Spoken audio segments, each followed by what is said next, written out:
Good morning students, how are you? I hope you all are fine. और सभी कोविड-19 से related सारी rules regulations follow कर रहे होंगे। सभी घर से निकलते वक्त मास्क पहनकर निकल रहे होंगे। सभी टाइम टू टाइम अपने हैंड वॉश कर रहे होंगे और सभी बाहर मार्केट में या कहीं भी जाते हैं तो 2 गज की दूरी मेंटेन कर रहे होंगे। आज हम अपने मानव पारिस्थितिकी और परिवार विज्ञान में पाठ 7 विविध संदर्भों में सरोकार और आवश्यकताओं का दूसरा भाग 7B संसाधन उपलब्धता और प्रबंधन पढ़ने वाले हैं। सबसे पहले हम इस पाठ के अधिगम उद्देश्य जान लेते हैं कि इसके लर्निंग ऑब्जेक्टिव्स क्या हैं, कि इस पाठ को पढ़ने के बाद हम क्या क्या सीख जाएंगे। सबसे पहला उद्देश्य इस पाठ को पढ़ने का है महत्वपूर्ण संसाधनों के रूप में समय और स्थान का वर्णन। हमने संसाधन पढ़े थे, उनमें से एक समय और स्थान को पढ़ा था कि इसका क्या इम्पोर्टेंस है, समय और स्थान की क्या इम्पोर्टेंस है, क्यों महत्वपूर्ण है, इसके बारे में हम पढ़ेंगे। समय और स्थान के प्रबंधन की आवश्यकता क्यों है, ये जान जाएंगे इस पाठ को पढ़ने के बाद। तीसरा अधिगम उद्देश्य इस पाठ को पढ़ने का है समय और स्थान के प्रबंधन के तरीके, कि किस किस तरीके से हम समय और स्थान का प्रबंध कर सकते हैं। चौथा उद्देश्य इस पाठ को पढ़ने का है समय प्रबंधन में साधनों की चर्चा। आखिरी उद्देश्य इस पाठ को पढ़ने का है स्थान नियोजन के सिद्धांत, कि स्थान नियोजित करते वक्त किस किस सिद्धांतों के आधार पर हम स्थान नियोजन कर सकते हैं। हम सब इस बात से भली भांति परिचित हैं कि विभिन्न लक्ष्यों की प्राप्ति में संसाधन कितने महत्वपूर्ण भूमिका निभाते हैं। धन, समय, स्थान तथा ऊर्जा इत्यादि महत्वपूर्ण संसाधनों के कुछ उदाहरण हैं। सही मायने में तो ये सब किसी मूल्यवान संपत्ति की भांति है। यह सभी संसाधन सभी के पास न बराबर मात्रा में और न ही प्रचुर मात्रा में उपलब्ध होते हैं, लेकिन समय ही एकमात्र ऐसा संसाधन है जो प्रत्येक व्यक्ति के पास बराबर मात्रा में उपलब्ध होता है। इसीलिए अपने लक्ष्यों की प्राप्ति के लिए इन सभी संसाधनों का ठीक ढंग से प्रबंधन करना ज़रूरी हो जाता है। यदि इन संसाधनों का उचित प्रकार से उपयोग न किया जाए या इन्हें व्यर्थ जाने दिया जाए तो इस बात की पूरी संभावना है कि हम अपने लक्ष्यों की प्राप्ति में पिछड़ जाएंगे। संसाधनों का सामयिक और कुशल प्रबंधन इनके इष्टतम उपयोग को बढ़ाता है। तो हम जान लेते हैं कि समय प्रबंधन, टाइम मैनेजमेंट होता क्या है। कम से कम समय में अधिक से अधिक कार्य संपन्न करना समय व्यवस्था कहलाता है, कि कम से कम समय का प्रयोग करके हम ज़्यादा से ज़्यादा कार्य करें, उसे हम समय प्रबंधन या समय व्यवस्था कहते हैं। व्यस्त होने की अपेक्षा परिणाम पर ध्यान केंद्रित करना। ऐसा नहीं कि हम हर वक्त बिजी रहते रहें, इसकी बजाय व्यस्त होने बिजी रहने की बजाय हम अपने रिजल्ट्स पर, हम अपने परिणामों पर ध्यान केंद्रित करें, चाहे वो हम कम से कम समय में करें और जल्दी से अपना रिजल्ट, अपना परिणाम हासिल कर ले जो हमें चाहिए है। समय का सर्वोत्तम उपयोग ही समय व्यवस्था है, कि अच्छे से अच्छे किस तरीके से हम समय का उपयोग कर सकते हैं, सर्वोत्तम उपयोगी समय व्यवस्था है। समय एकमात्र ऐसी सीमित संसाधन है जो सभी पास बराबर मात्रा में उपलब्ध होता है तथा एक बार बीत जाने के बाद दोबारा प्राप्त नहीं किया जा सकता। हर व्यक्ति को प्रतिदिन 24 घंटों का बराबर समय मिलता है। हालांकि हर व्यक्ति इसका प्रयोग अपने अपने ढंग से ही करता है। यदि समय का सही प्रबंधन न किया जाए तो यह हर संभव प्रयास के बावजूद भी व्यर्थ ही बीत जाता है। व्यक्ति चाहे कितना भी प्रभावशाली क्यों ना हो, वह स्वयं को न ही रोक सकता है और न ही उसकी गति को तेज या धीमा कर सकता है। तो तय अवधि में निष्पादित की जाने वाली गतिविधियों की अग्रिम सूची तैयार करने की प्रक्रिया को समय योजना कहते हैं। समय योजना किसे कहते हैं? तय अवधि मतलब किसी टाइम को हम तय कर लेते हैं, लिमिट कर लेते हैं कि इतने से इतना समय, 1 दिन, 2 दिन, 3 दिन या 10 दिन या 1 हफ्ता, 1 महीना, इस तरीके से तय अवधि को निष्पादित की जाने वाली गतिविधियाँ, कि इस समय में मैं ये कार्य कर लूँगी, इसकी सूची बनाना, इसका टाइम टेबल बनाना एडवांस में ही क्या कहलाता है? समय योजना कहलाता है। अभी हमने जाना समय प्रबंधन किसे कहते हैं। अब हम जान लेते हैं समय और गतिविधि योजना के विविध चरण, कि समय और गतिविधि की योजना बनाने के विभिन्न चरण कौन कौन से हैं। Steps in time and activity planning, की योजना बनाते वक्त हमें क्या क्या चीज़ें ध्यान में रखनी चाहिए। सबसे पहला है जल्दी शुरुआत करें, स्टार्ट अर्ली। इसका क्या मतलब है? अपना कार्य जितना जल्दी हो सके उतनी जल्दी शुरू कर दें। काम को टालने या उससे बचने के उपाय करने में समय नष्ट न करें। जैसे कि यदि किसी विद्यार्थी को गर्मी की छुट्टियों के दौरान गृह कार्य मिला हो तो उसे यह कार्य छुट्टियों की शुरुआत में ही कर देना चाहिए। यदि वह यह कार्य को छुट्टियां खत्म होने से कुछ समय पहले पूरा करने की सोचेगा तो इस बात की पूरी संभावना है कि वह अपना कार्य समय पर पूरा नहीं कर पाएगा। दूसरा चरण है नियमित दिनचर्या बनाएं, सेट अ रूटीन।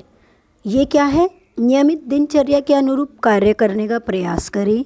हर काम को करने के लिए एक निश्चित समय निर्धारित करें और फिर निर्धारित समय के अनुरूप ही उस कार्य को पूरा करें। जैसे कि स्कूल का पूरा काम करना, घर का कामकाज करना और फिर अन्य कार्य करना। छात्रों को प्रतिदिन का नियम बना लेना चाहिए कि बिना विलंब किए समय से काम पूरा करना है। अगला चरण है प्राथमिकताएं तय करें, अपनी प्रायोरिटीज सेट कर लें, सेट प्रायोरिटीज़। क्या है प्राथमिकताएं?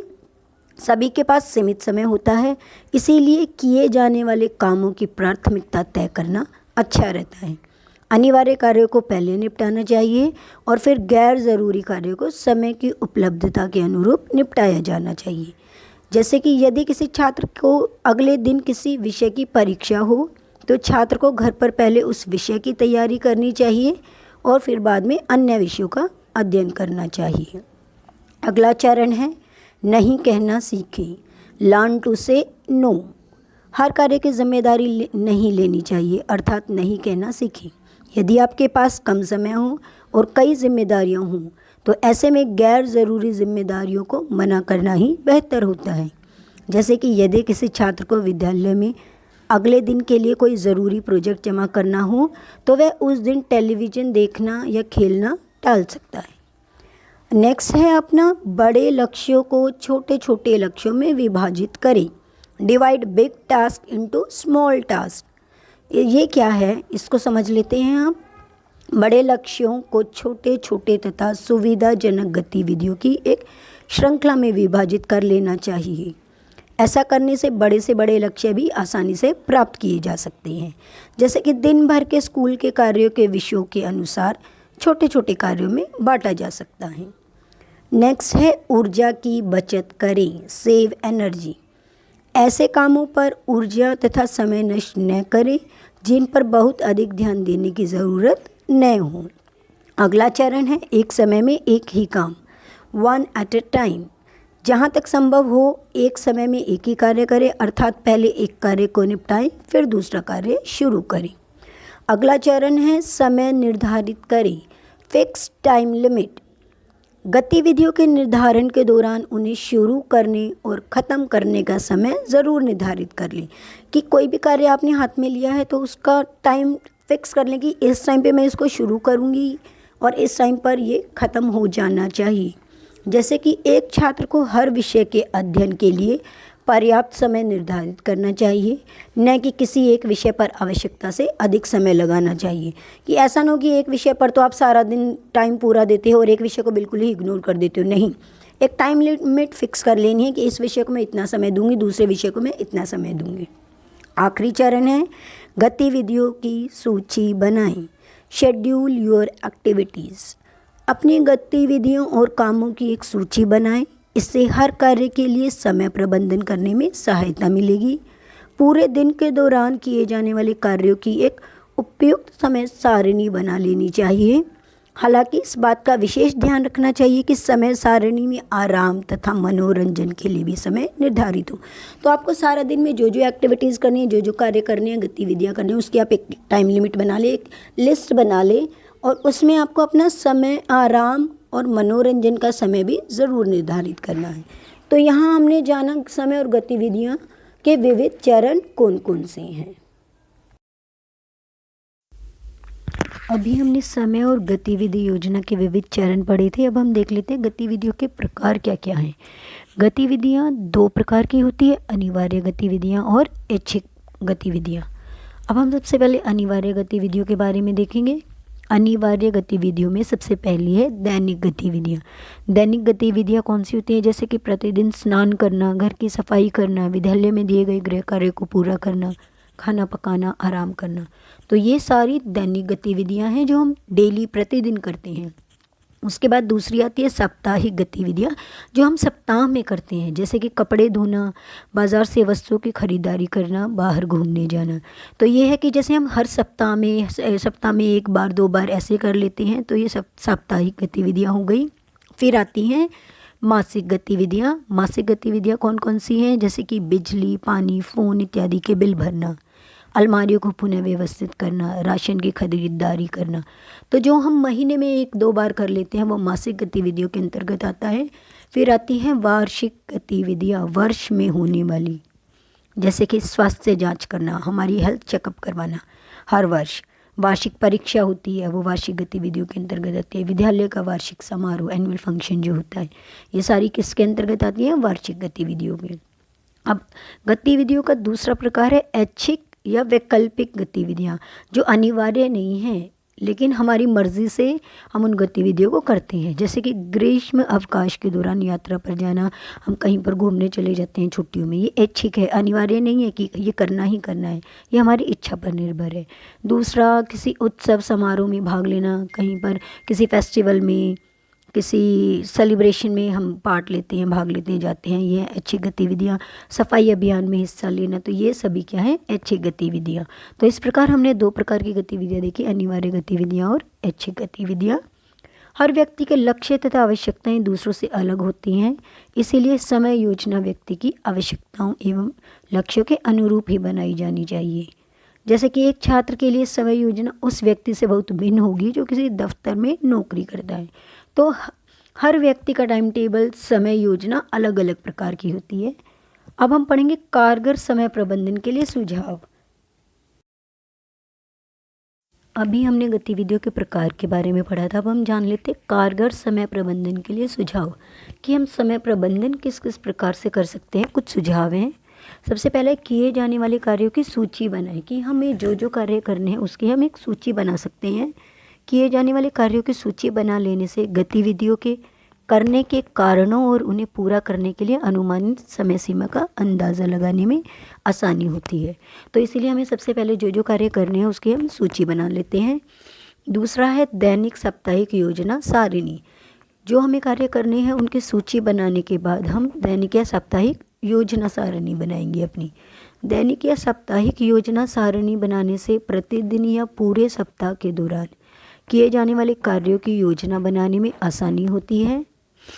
तो हम क्या कर सकते हैं कि जो हमने सूची बनाई है उसको अपने जो हमें दैनिक कार्य करने हैं उसकी योजना सारिणी बना ले कि इस समय में हमें ये कार्य करना है, इस दिन ये कार्य करना है। इस तरीके से हम पूरे दैनिक दिन की और पूरे सप्ताह की योजना सारिणी बना सकते हैं। उसके बाद आता है दीर्घावधि योजना सारिणी, लॉन्ग टर्म प्लानर। इसमें क्या है, लंबे समय के लिए योजना सारिणी बनाते समय आमतौर पर मासिक चार्ट का प्रयोग किया जाता है। इसमें हम पूरे महीने के चार्ट का प्रयोग करते हैं।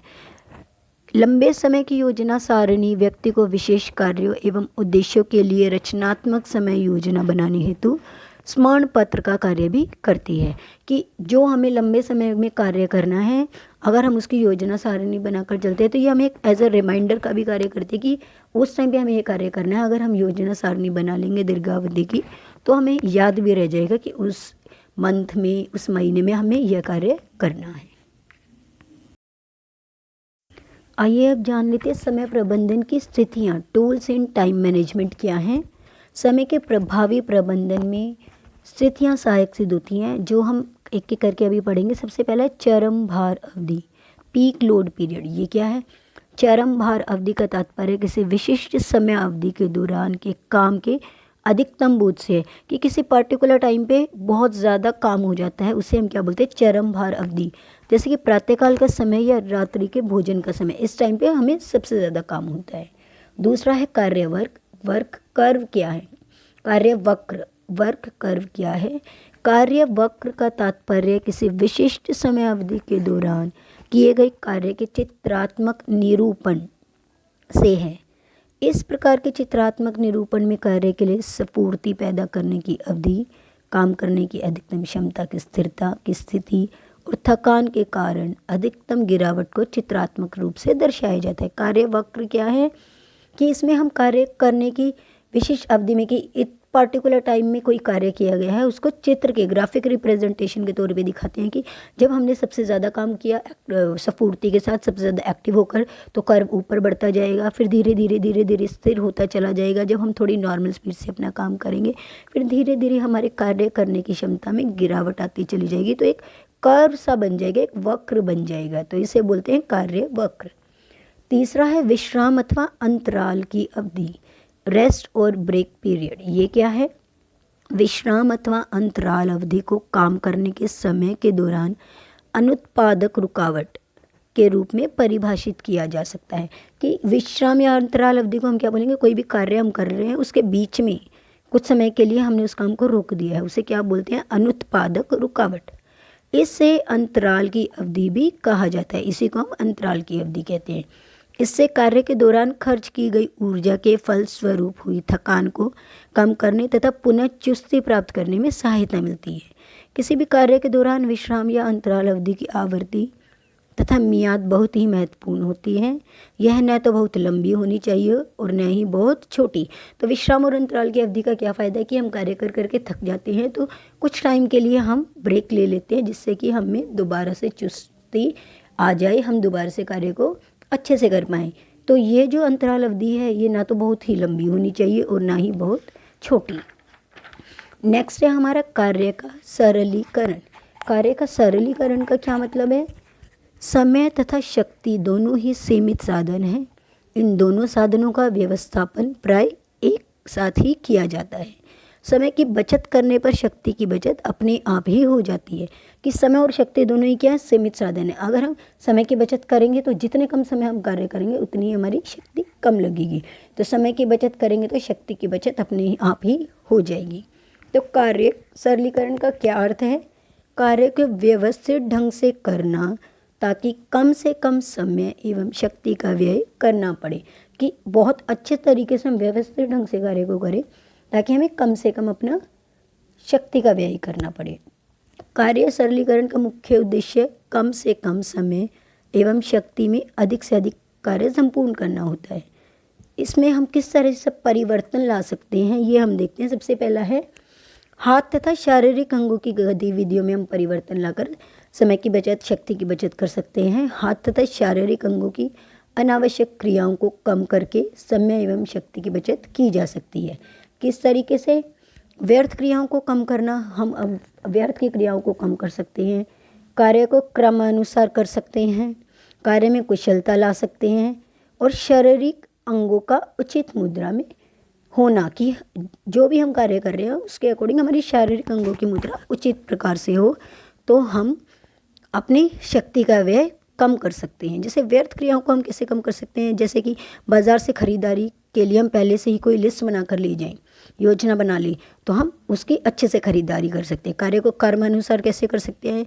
एक जैसे बर्तन है, जैसे एक साथ उनको एक साथ धो लिया जाए तो कर्मानुसार हो गया कार्य। तो इस तरीके से क्या है कि हम अपने ये जो शक्ति का व्यय है इसको बचा सकते हैं। शारीरिक अंगों का उचित मुद्रा में होना, ये अभी हम देखेंगे, इसके बारे में पढ़ेंगे थोड़ा स्पष्ट में। अब हम देख लेते हैं कि शारीरिक अंगों का उचित मुद्रा में होने से कार्य का सरलीकरण किस प्रकार होता है। इससे क्या होगा? शारीरिक अंगों का उचित मुद्रा में होने से कार्य सरल क्यों हो जाता है? ऊर्जा कम लगती है और थकान भी नहीं होती। कैसे? ज़मीन पर रखी किसी भारी वस्तु को उठाने के लिए घुटने मोड़कर पैरों के बल बैठकर उसे उठाना सरल होता है। वहीं खड़े होकर या झुककर वस्तु उठाने से अधिक श्रम लगेगा, जिससे अधिक थकान होगी। तो हम एक बार देख लेते हैं खड़े होने की उत्तम मुद्रा कौन सी और बैठने की उत्तम मुद्रा कौन सी होती है। इस पिक्चर में हम देख सकते हैं खड़े होने की उत्तम मुद्रा वह होती है जिसमें सिर, गर्दन, वक्ष तथा उदर एक दूसरे के ऊपर संतुलित हो ताकि बोझ मुख्यतः अस्थियों के ढांचे द्वारा उठाया जाए और पेशियों तथा स्नायुओं पर न्यूनतम तनाव पड़े। बैठने की उत्तम मुद्रा कौन सी है? बैठने की उत्तम मुद्रा एक संतुलित सदी हुई स्थिति है। शारीरिक भार कंकाल की अस्थियों के समर्थन द्वारा वहन किया जाता है और पेशियां तथा तंत्रिकाएं तनाव से पूरी तरह मुक्त रहती हैं। इस प्रकार संतुलन का उतना ही समायोजन किया जाता है जितना काम के लिए ज़रूरी हो। तो इस तरीके से अगर हम ठीक ढंग से खड़े होंगे, बैठेंगे, हमारी शारीरिक अंगों की मुद्रा उचित होगी, तो हमारी ऊर्जा भी कम लगेगी और हमें थकान भी नहीं होती है। अभी तक हमने पढ़ा कि कार्य का सरलीकरण हम किस किस प्रकार कर सकते हैं। उसका पहला तरीका कि हाथ तथा शारीरिक अंगों की गतिविधियों में परिवर्तन करके हम कार्य को सरलीकरण कर सकते हैं। इसका दूसरा तरीका है कार्य साधनों के संग्रहीकरण तथा उपकरणों में परिवर्तन करके हम कार्य का सरलीकरण कर सकते हैं। ये क्या है, अब इसको समझ लेते हैं। कार्यस्थल की उचित व्यवस्था, उचित लंबाई एवं चौड़ाई तथा कार्य में प्रयुक्त होने वाले सामान व उपकरणों में परिवर्तन लाकर भी कार्य करना सरल हो सकता है। यह किस किस प्रकार से हो सकता है? पहला है कार्यस्थल में परिवर्तन। कार्यस्थल में परिवर्तन क्या है? कार्यस्थल में परिवर्तन है शारीरिक लंबाई व चौड़ाई के अनुसार कार्यस्थल न होने पर कार्य कुशलता होते हुए भी कार्य क्षमता में कमी आ जाती है। कि अगर हमें कोई कार्य करना है शारीरिक लंबाई और चौड़ाई के अनुसार, अगर हमारा कार्यस्थल उतना ना हो कि मान लो हमें कोई कार्य करना है, उसके अकॉर्डिंग एरिया स्पेस हमारे पास नहीं है, हमारी हाइट वेट के अकॉर्डिंग, हमारी हाइट चौड़ाई के अकॉर्डिंग, तो हम अपने उस कार्य को अपनी कुशलता के साथ नहीं कर सकते हैं। जैसे कार्यस्थल ऊंचा होने से कार्य करने वाले व्यक्ति को बार बार ऊंचा उठकर कार्य करना पड़ेगा, जिससे अधिक थकान होगी। दूसरी ओर कार्यस्थल व्यक्ति के अनुसार नीचा होने पर बार बार झुकने के कारण व्यक्ति की कार्य की गति धीमी हो जाएगी। बैठकर कार्य करने के लिए कुर्सी की ऊंचाई उचित होनी चाहिए, न कम न ही अधिक। शारीरिक अंगों के अनुसार कार्यस्थल पर सुविधाएं होने से कार्य आरामदायक स्थिति में संपूर्ण हो सकता है। तो ये हमने देखा कार्यस्थल में परिवर्तन कैसे हम कार्य को सरलीकरण कर सकते हैं। दूसरा है कार्य करने के लिए विभिन्न साधनों का संग्रहीकरण, कि हम कार्य को सरल करने के लिए हम अलग अलग साधनों को इकट्ठा कर ले। कार्य में प्रयुक्त होने वाले सभी साधनों को यदि कार्य करने से पहले ही संग्रहित कर लिया जाए तो कार्य करना सरल हो जाता है और शक्ति का व्यय भी कम होता है, क्योंकि प्रयोग होने वाले साधनों को बार बार लेने के लिए जाना नहीं पड़ता। इसके साथ साथ कार्य से संबंधित वस्तुओं की जहाँ आवश्यकता होती है उन्हें वहीं रखने से भी कार्य करना सरल हो जाता है। जैसे मिक्सी तथा ओवन को रसोई घर में रखना, चाकू एवं चम्मच आदि को रसोई में यथास्थान पर रखना, वस्त्र धोने के स्थान पर नील साबुन, ब्रश, डिटर्जेंट आदि रखना। इस तरीके से हमें जो कार्य जहाँ करना है उससे संबंधित साधनों का संग्रहीकरण हम उनके आसपास ही करें तो हमारा कार्य सरल हो जाता है। इसका तीसरा तरीका है कार्य करने वाले उपकरणों में परिवर्तन करके, कि जो हम कार्य कर रहे हैं उससे रिलेटेड, उससे संबंधित जो भी उपकरण है उनमें परिवर्तन लाकर भी हम कार्य को सरल कर सकते हैं। कार्य में प्रयुक्त होने वाले बर्तन एवं उपकरण उचित स्थान पर रखने से समय एवं शक्ति की बचत होती है तथा कार्य क्षमता भी बढ़ती है। कार्य करने वाले व्यक्ति को भी कम थकान होती है। इन समय व शक्ति बचत के उपकरणों के प्रयोग से शारीरिक गतिविधियाँ कम हो सकती हैं। ये उपकरण श्रम बचाने में सहायक होते हैं, जैसे कि मिक्सी द्वारा सब्जी काटना, मसाला पीसना, आटा गूंथना आदि कार्य करके समय तथा श्रम की बचत की जा सकती है। तो इस तरीके से हमने कार्य साधनों के संग्रहीकरण तथा उपकरणों में परिवर्तन करके कार्य का सरलीकरण सीखा। इसमें 3 चीज़ हमने पढ़ी। कार्यस्थल में परिवर्तन करके, कार्य करने के लिए विभिन्न साधनों का संग्रहीकरण करके, कार्य करने वाले उपकरणों में परिवर्तन करके। अब हम कार्य का सरलीकरण आखिरी तरीका है उत्पादन में परिवर्तन तथा नए उत्पादनों का प्रयोग करके हम कार्य का सरलीकरण कर सकते हैं। अब ये देख लेते हैं कि उत्पादन में परिवर्तन तथा नए उत्पादनों का प्रयोग करके हम कार्य को कैसे सरल कर सकते हैं। ये क्या है?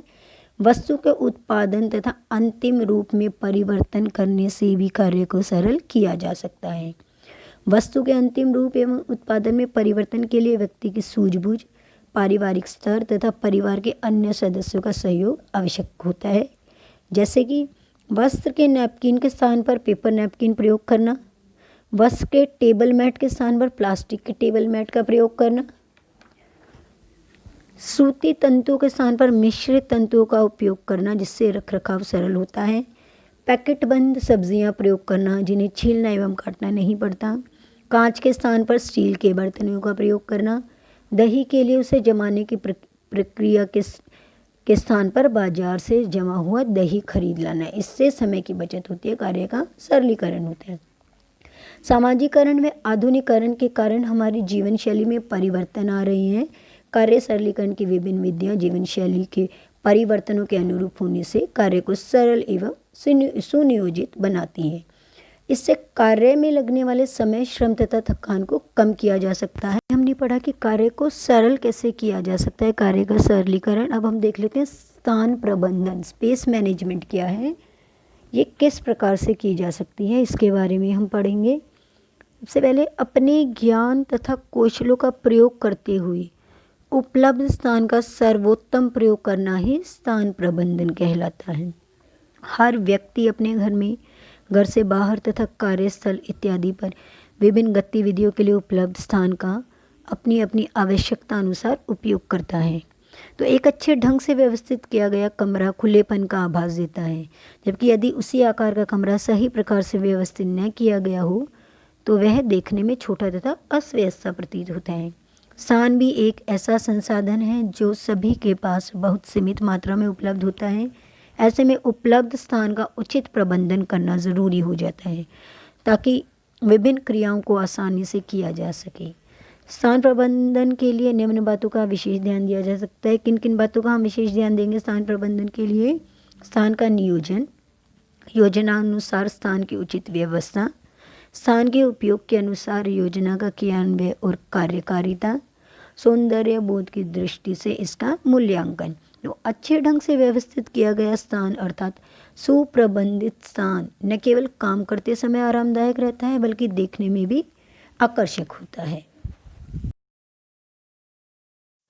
अब हम स्थान और घर, स्पेस एंड द होम, स्थान और घर के बारे में पढ़ लेते हैं कि स्थान और घर का क्या संबंध है। हम सब घर में विभिन्न प्रकार की गतिविधियां करते हैं, जैसे कि बैठना, सोना, पढ़ना, पकाना, नहाना, धोना, मनोरंजन करना आदि। घर में की जाने वाली प्रत्येक गतिविधि और उनसे संबंधित क्रियाओं के लिए घर में अक्सर विशिष्ट क्षेत्र निर्धारित किए जाते हैं। यदि किसी घर में पर्याप्त स्थान उपलब्ध हो तो कई गतिविधियों के लिए विशिष्ट क्षेत्र कमरों का निर्माण किया जाता है। अधिकांश शहरी मध्यम वर्गीय घरों में एक बैठक, एक या उससे अधिक शयन कक्ष, रसोई घर, भंडार घर, स्नानागार, शौचालय और यदि अतिरिक्त स्थान हो तो बरामदा या आंगन होते हैं। यदि घर में अधिक उपलब्ध हो तो उपरोक्त के अतिरिक्त कई घरों में अतिरिक्त कमरे भी हो सकते हैं, जैसे भोजन कक्ष, अध्ययन कक्ष, मनोरंजन कक्ष, श्रृंगार कक्ष, अतिथि कक्ष, बाल कक्ष, गैराज, सीढ़ियाँ, गलियारे, पूजा घर, बगीचा, बालकनी आदि। तो घर के स्थान प्रबंधन को प्रभावित करने वाले कारक के बारे में पढ़ेंगे हम कि कौन कौन से कारक घर के स्थान प्रबंधन को प्रभावित कर सकते हैं। सबसे पहला, परिवार के पास उपलब्ध कुल स्थान, कि जो परिवार उसमें रह रहा है उनके लिए टोटल कितना स्थान उनको उपलब्ध है, परिवार में सदस्यों की संख्या क्या है, परिवार का सामाजिक तथा आर्थिक स्तर क्या है। तो ये सारे कारक घर के स्थान प्रबंधन को प्रभावित करते हैं। अब हम जानेंगे घर में विभिन्न गतिविधियों के लिए स्थान का निर्धारण करने के लिए किन बातों का विशेष ध्यान रखना चाहिए। सबसे पहला है परिवार के सदस्यों को की निजता, एकांतता का विशेष ध्यान रखना चाहिए कि घर में की गतिविधियों के स्थान का निर्धारण करने के लिए हमें सबसे पहला है कि परिवार के हर सदस्य की प्राइवेसी का विशेष ध्यान रखा जाए। स्थान का निर्धारण ऐसे होना चाहिए ताकि स्वास्थ्य वातावरण उपलब्ध हो सके, स्वस्थ वातावरण उपलब्ध हो सके, ऐसा स्थान होना चाहिए घर का। विभिन्न गतिविधियों के लिए निर्धारित किए गए कमरे, स्थान एक दूसरे से जुड़े हुए हों, कि कोई भी कार्य करने के लिए हमने कोई कमरा बनाया है तो दूसरे कार्य के लिए, दूसरी गतिविधियों के लिए जो कमरा बनाया है, जो स्थान बनाया है, वो एक दूसरे से जुड़े हुए होने चाहिए। नेक्स्ट है उपलब्ध स्थान का इष्टतम प्रयोग, कि जो भी स्थान हमें उपलब्ध किया गया उसका हमने मैक्सिमम से मैक्सिमम प्रयोग किया गया हो। कमरों का आकार बहुत ज़्यादा प्रभावित करता है किसी भी गतिविधि के लिए। फिर है सुसंगठित कार्य क्षेत्र, कि अच्छे से वेल ऑर्गेनाइज तरीके से स्पेस हो, कमरे में वर्किंग स्पेस हो कि अच्छे से उसमें कार्य किया जा सके। आगे हम पढ़ेंगे स्थान नियोजन के सिद्धांत क्या क्या हैं, प्रिंसिपल्स ऑफ स्पेस प्लानिंग क्या है। अब हम स्थान नियोजन के सिद्धांत, प्रिंसिपल्स ऑफ स्पेस प्लानिंग देख लेते हैं क्या है। स्थान नियोजन के सिद्धांत है सबसे पहले स्वरूप, फिर है प्रभाव, एकांतता, विभिन्न कमरों की स्थिति, खुलापन, फर्नीचर की आवश्यकताएं, स्वच्छता, वायु का परिसंचरण, व्यवहारिक बातें, रमणीयता। अब हम इन सबको एक एक करके एक्सप्लेन करेंगे, एक एक करके अच्छे से समझेंगे ये है क्या। घर में उपलब्ध स्थान के इष्टतम उपयोग के लिए परिवार एवं उसके सदस्यों की आवश्यकताओं के अनुरूप एक अच्छे स्थान प्रबंधन योजना बनाना जरूरी होता है। घर में विभिन्न गतिविधियों के लिए कार्यक्षेत्र का निर्धारण एवं उसका डिज़ाइन तैयार करने के लिए समय निम्न सिद्धांतों को ध्यान में रखना चाहिए। सबसे पहला है स्वरूप, एस्पेक्ट। ये क्या है? किसी घर के स्वरूप का तात्पर्य घर के भवन की बाहरी दीवारों में दरवाजों तथा खिड़कियों की व्यवस्था से है। घर का स्वरूप ऐसा होना चाहिए जिसके कि उसमें रहने वाले लोगों को पर्याप्त धूप, प्राकृतिक रोशनी, हवा तथा बाहरी दृश्य का आनंद प्राप्त हो सके। दूसरा है प्रभाव, प्रोस्पेक्ट। ये क्या है? घर के संदर्भ में प्रभाव का तात्पर्य उस मानसिक छाप से है जो घर को बाहर से देखने वाले व्यक्ति पर पड़ता है। इसमें प्राकृतिक सौंदर्य का सही इस्तेमाल, दरवाजों तथा खिड़कियों की सही स्थिति तथा किसी भी प्रकार के अप्रिय दृश्यों को ढककर मनोहर आकृति प्राप्त करने जैसी विशेषताएं सम्मिलित होती। सबसे पहला स्वरूप की दरवाजे खिड़कियां इस तरीके से होनी चाहिए कि पर्याप्त धूप, प्राकृतिक रोशनी, हवा, बाहरी दृश्य का आनंद हमें प्राप्त हो सके। दूसरा है प्रभाव, कि बाहर से कोई व्यक्ति अगर घर को देख रहा है तो उस पर उसका क्या प्रभाव पड़ता है, क्या छाप छूटती है उस व्यक्ति के ऊपर। नेक्स्ट है एकांतता, प्राइवेसी। एकांतता स्थान नियोजन का एक बहुत ही महत्वपूर्ण सिद्धांत है जिसका घर के लिए डिज़ाइन तैयार करते समय विशेष ध्यान दिया जाना चाहिए। घर के संदर्भ में एकांतता के दो पहलुओं पर विशेष रूप से विचार करना होता है। पहला है भीतरी एकांतता, इंटरनल प्राइवेसी। ये क्या है? भीतरी एकांतता का तात्पर्य घर के एक कमरे से दूसरे कमरे की एकांतता से है। घरों में भीतरी एकांतता विभिन्न कमरों की स्थिति, दरवाज़ों की स्थिति, छोटे गलियारे या लॉबी की विवेकपूर्ण तथा सुविचारिता नियोजन द्वारा बनाई जाती है। स्क्रीन तथा पर्दे के प्रयोग द्वारा भी भीतरी एकांतता बनाई जा सकती है। कई समुदायों तथा बड़े परिवार वाले घरों में स्त्रियों की एकांतता को सुनिश्चित करने के उद्देश्य से उनके लिए बैठने का अलग क्षेत्र भी निर्धारित किया जाता है। ये हो गई भीतरी एकांतता। अब है नेक्स्ट बाहरी एकांतता, एक्सटर्नल प्राइवेसी। बाहरी एकांतता का अर्थ है आस पड़ोस के घरों, सड़कों से तथा उपमार्ग से घर के सभी भागों की एकांतता। बाहरी एकांतता सुनिश्चित करने के लिए सुविचारित नियोजन द्वारा मुख्य प्रवेश द्वार बनाया जाता है। इसके अतिरिक्त किसी प्रकार की शेड, पेड़ या लताओं के प्रयोग द्वारा भी बाहरी एकांतता सुनिश्चित की जा सकती है। नेक्स्ट है हमारा विभिन्न कमरों की स्थिति, ग्रुपिंग। घर में ये क्या है? विभिन्न कमरों की स्थिति, ग्रुपिंग से क्या मतलब है? घर में कमरों की स्थिति ऐसी होनी चाहिए ताकि एक कमरे का दूसरे के साथ भीतरी संबंध बना रहे। जैसे कि किसी घर भवन में भोजन क्षेत्र रसोई घर से सट कर होना चाहिए, जबकि शौचालय रसोई घर से दूर होना चाहिए।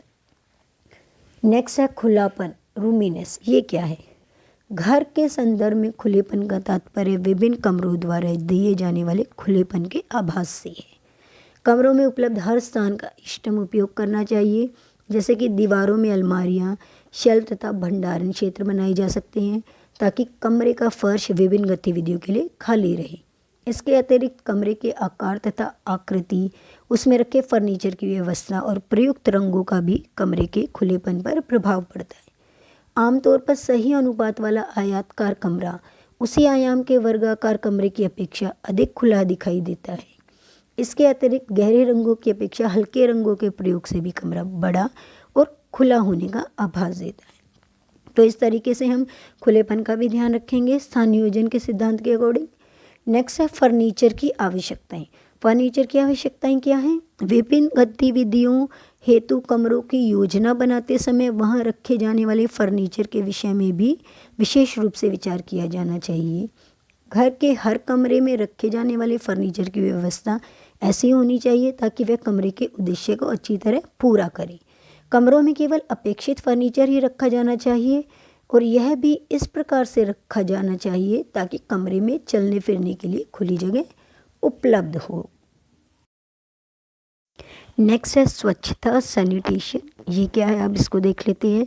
घर अथवा भवन के संदर्भ में स्वच्छता का तात्पर्य पूरे मकान में भरपूर प्राकृतिक रोशनी, हवादारी और सफाई तथा स्वच्छता की सुविधाओं से। जैसे कि पहला है रोशनी। रोशनी में भवनों में समुचित प्रकाश व्यवस्था का दोहरा महत्व है। प्रकाश देने के साथ साथ यह वातावरण को भी स्वस्थ बनाए रखने में मदद करता है।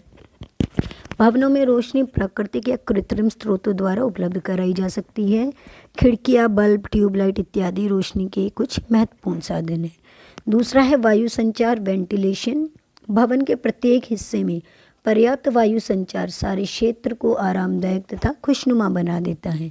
अच्छे वायु संचार के लिए भवन की खिड़कियों, दरवाजों तथा रोशनदानों को इस प्रकार बनवाया जाता है ताकि अधिक से अधिक हवा का स्वच्छंद आवागमन हो सके। खिड़कियाँ यदि एक दूसरे के सामने हो तो हवा का आवागमन और भी अच्छा होता है। भवन में स्वच्छ वायु की कमी से सिरदर्द, अनिद्रा, ध्यान केंद्रित करने में असमर्थता आदि की समस्याएं हो सकती हैं। हवा का आवागमन प्राकृतिक तथा यांत्रिक उपकरणों द्वारा उपलब्ध कराया जा सकता है। नेक्स्ट है सफाई और स्वच्छता सुविधाएं। आमतौर पर घर की सामान्य साफ सफाई और रखरखाव उसमें रहने वालों का उत्तरदायित्व होता है। फिर भी मकान का डिज़ाइन तैयार करते समय सफाई की सुविधा और बाहर की धूल मिट्टी को अंदर आने से रोकने के लिए प्रावधान ज़रूरी है। मकानों में स्नानागारों तथा शौचालयों का प्रावधान भी स्वच्छता सुविधाओं में ही शामिल होता है। बहुत से ग्रामीण घरों में आज भी शौचालय तथा स्नानागार अलग यूनिट के रूप में घर के पिछवाड़े या आगे तथा अन्य कमरों से दूर बनाए जाते हैं ताकि सफाई व्यवस्था बनी रहे। नेक्स्ट है वायु का परिसंचरण, एयर सर्कुलेशन। ये क्या है? भवन का डिज़ाइन ऐसा होना चाहिए ताकि हर कमरे में वायु का पर्याप्त परिसंचरण हो सके। हवा के अच्छे परिसंचरण के लिए घर के प्रत्येक कमरे का स्वतंत्र प्रवेश द्वार होना बेहतर रहता है। इससे सदस्यों की एकांतता भी बनी रहती है। नेक्स्ट है व्यवहारिक बातें, प्रैक्टिकल कंसिडरेशंस। स्थानों की योजना बनाते समय कुछ व्यवहारिक बातों का भी ध्यान रखना ज़रूरी होता है, जैसे कि संरचना की मजबूती तथा स्थिरता, परिवार के लिए सुविधा और आराम, सरलता, सौंदर्य और भविष्य में विस्तार का प्रावधान। कुछ पैसा बचाने के लिए भवन की मजबूती से समझौता नहीं करना चाहिए। उसकी नींव अच्छी होनी चाहिए, उसमें जो भी मटेरियल लगा हुआ है वो मजबूत होना चाहिए। रमणीयता, एलिगेंस, ये क्या है? रमणीयता का तात्पर्य भवन योजना के उस प्रभाव से है जिसमें मितव्ययिता से समझौता किए बिना स्थान की योजना सुरुचिपूर्ण ढंग से की गई हो। तो इन सभी सिद्धांतों पर विचार कर प्रयोग किया जाए तो वे स्थान के नियोजन और प्रबंधन और अधिक बेहतर बना सकते हैं। इसी के साथ हमारा आज का विषय यहीं पर समाप्त होता है। आशा करती हूँ आप सबको अच्छे से समझ आया होगा, और जो आपकी क्वेरीज़ हैं वो आप मुझे कॉल करके या व्हाट्सएप पर ग्रुप में पूछ सकते हैं। धन्यवाद।